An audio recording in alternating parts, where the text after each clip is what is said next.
আজ একদম ঝটপট একটা চিকেন কষার রেসিপি শেয়ার করছি। প্রথমে এখানে সাদা তেল আমি বেশি করে দিয়ে নিলাম, তার মধ্যে দিলাম দুটো তেজপাতা এবং কিছু এলাচ গুঁড়ো করে দিলাম, আরও দিলাম দারচিনি এবং লবঙ্গ। ভালোভাবে নেড়ে আগে থেকে কেটে রাখা পেঁয়াজটা আমি এখানে দিয়ে দিলাম।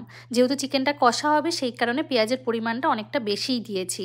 নুন হলুদ দিলাম। পেঁয়াজগুলো মজে আসার পরে এর মধ্যে কিন্তু একে একে আমি অ্যাড করছি আগে থেকে আমার বেটে রাখা আদা, রসুন এবং একটু দারচিনিও এর সাথে বেটেছিলাম।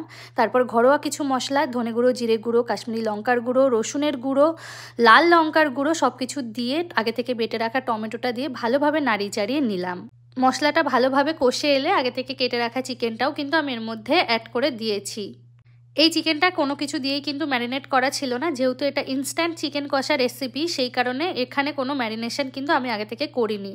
চিকেনটা অ্যাড করার পরে কেটে রাখা টমেটোটাও আমি অ্যাড করে দিয়েছি। এবার শুধু ঢাকা দিয়ে দিয়ে এটাকে ভালোভাবে কষিয়ে নিতে হবে।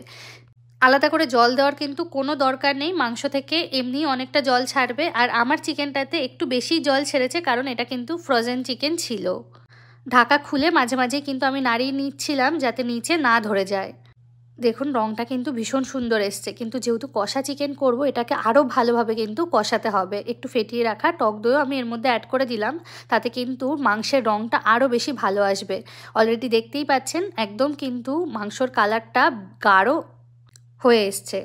শেষের দিকে আমি একদম অল্প করে একটু জল অ্যাড করেছি। লুচির সাথে আজকে এই গরম গরম চিকেন কষাটা কিন্তু রাতের ডিনারে একদম জমে যাবে।